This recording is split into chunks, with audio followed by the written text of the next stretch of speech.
The African National Congress's National Executive Committee has committed to pursue the formation of a government of national unity. And this decision, of course, revealed by ANC President Cyril Ramaphosa last night. And it came after a marathon meeting of the ANC's NEC in Boksburg yesterday. Now, the African National Congress's Executive Committee met to charter a way forward after the party failed to secure a majority vote in the May general election. So to help us unpack this, we're joined now via Zoom by the SARChI Chair of African Diplomacy and Foreign Policy at the University of Johannesburg, Professor Chris Landsberg. Professor Landsberg, good morning once more. So we touched base earlier on in the week, and you had basically preempted that this is probably how the ANC would approach this particular matter, that they would probably opt for a government of national unity. But your reaction to this, given what was said about reaching out to other parties and, of course, MK seemingly having not engaged the ANC formally yet? Look, it took a while. Fortunately, the ANC now has a position. Of course, it has to deal with its two alliance partners. It's very urgent. But where we stand, where are we standing right now? We know where the DA stand. They've given us an idea with that responsibility and supply idea. I have another word for it, but it would be irresponsible. We know where the EFF stands in terms of conditions.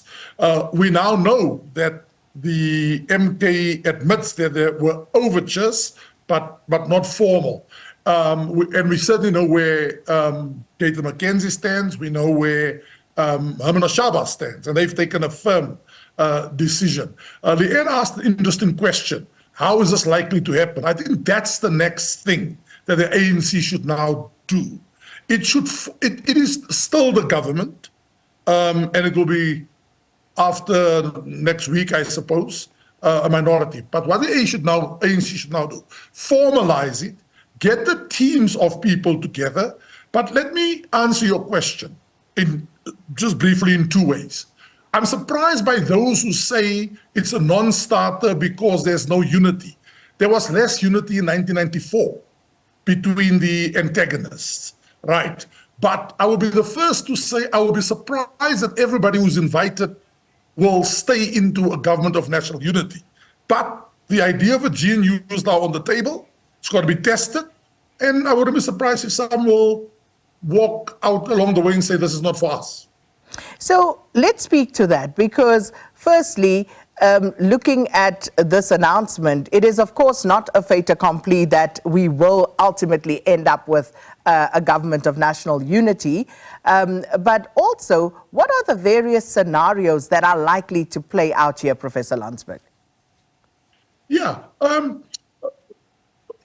First of all, if the ANC does not engage its alliance partners, there is a real risk that the DA, and whatever you think of the DA as a party, may say there's so much alienation towards us, right? Let us now walk away, right? And then that will set a precedent. And that's all I'm saying. And what I would advise, who am I to advise? What I would say to those who so are vehemently opposed to the DA in particular and others is, you could outsmart them at these negotiations. Let me give you an example. The DA is clearly in favor of targeting the legislature and committees. The EFF has already said they are also going to make demands or a case for some legislative committees. So there already is potential stalemate and need for compromise. I'm saying the ANC must consult. What I am willing to say to you is that this is going to have to be give and take. And how is it likely to pan out? Again, to answer your question very directly and shortly, Sakina, I think we may end up with, at best, a grand coalition, maybe even a limited coalition.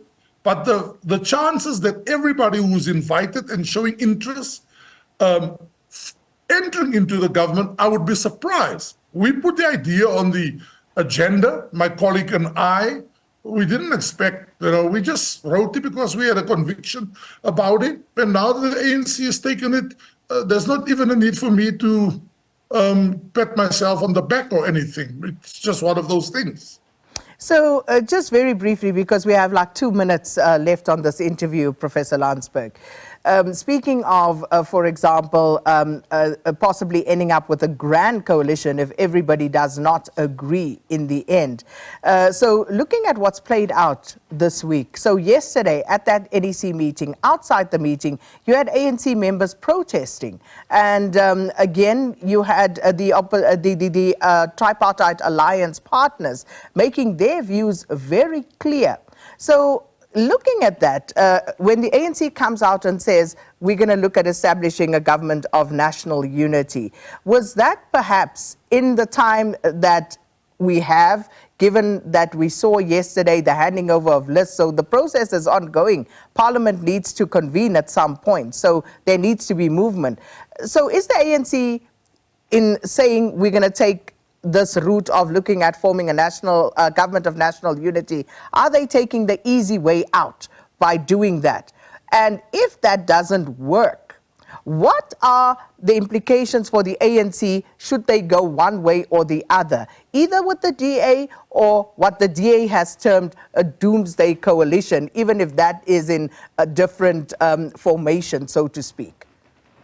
Yeah, well, what I would say, just in terms of your last point, it's very presumptuous for a party to call, a group of people who represents a very important constituency in the country doomsday just because they are pro-poor and they believe in the land question, etc., etc. But be that as it may, that's the DA's position.